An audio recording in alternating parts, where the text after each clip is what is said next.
নমস্কার বন্ধুরা, আমার আগের ভিডিওতে দেখিয়েছিলাম বাঁকুড়ার ত্রিধারা মিলন মন্দির। এই মন্দির থেকে অনতি দূরেই অবস্থিত এই ছোট্ট গ্রাম, যা টেরাকোটা শিল্পের জন্য বিখ্যাত। গ্রামে ঢুকতেই দেখা যাবে ভাটিতে চলছে মাটির জিনিসপত্র পুরানোর কাজ। প্রায় প্রতিটি বাড়িতেই চলছে মাটির শিল্পকর্ম। চলতে চলতে আমাদের চোখ আটকে গিয়েছিল রাস্তার পাশে রাখা এক অপূর্ব সুন্দর পেঁচার মূর্তি দেখে। গাড়ি থামিয়ে আমরা নেমে পড়লাম সামনে থেকে ভালো করে দেখার জন্য। প্রায় 5 ফুট উচ্চতার এই মূর্তির তৈরির কাজ তখনও সম্পূর্ণ হয়নি।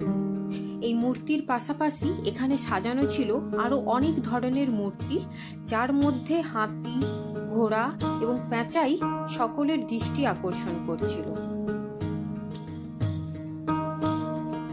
টেরাকোটা শিল্প বাংলায় অনুবাদ করলে পোড়ামাটির শিল্প বা কারুশিল্প বোঝায়।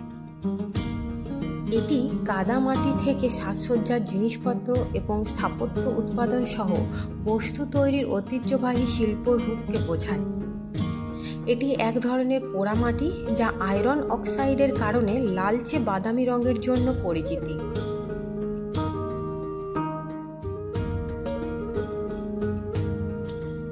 আমরা দাঁড়িয়ে আছি তাপস কুম্ভকার বাবুর শিবশম্ভু টেরাকোটা দোকানের সামনে।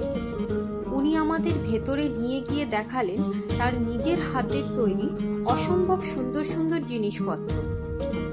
পশ্চিমবঙ্গের বাঁকুড়া জেলার টেরাকোটা শিল্পের জন্য বিখ্যাত, তা আমরা সবাই জানি। আজ সেই টেরাকোটা শিল্পের কিছু নিদর্শন সামনে থেকে দেখে মন মুগ্ধ হয়ে গেল।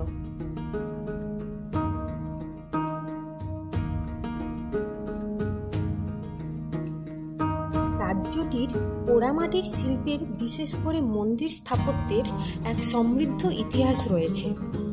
মন্দির ছাড়াও পোড়ামাটির ব্যবহার বিভিন্ন ধরনের জিনিসপত্র তৈরিতে করা হয়, যার মধ্যে রয়েছে পাত্র, মূর্তি, সাজসজ্জার জিনিসপত্র, এমনকি গয়নাও।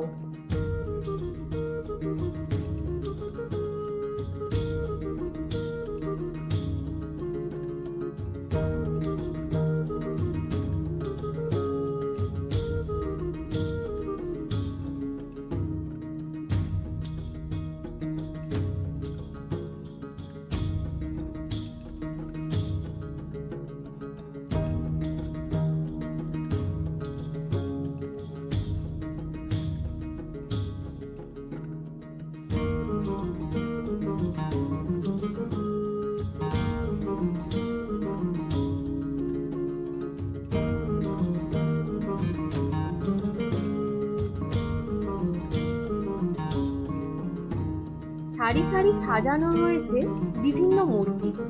দোকানের কর্ণধার আমাদের জানালেন এখানের তৈরি মূর্তি, শোপিস, ওয়াল আর্ট দেশের বিভিন্ন প্রান্তেই নয়, বিদেশেও রপ্তানি করে থাকেন।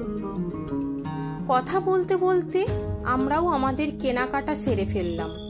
দাদা আমাদের জিনিসগুলো সুন্দরভাবে কাগজে মুড়ে প্যাক করে দিলেন।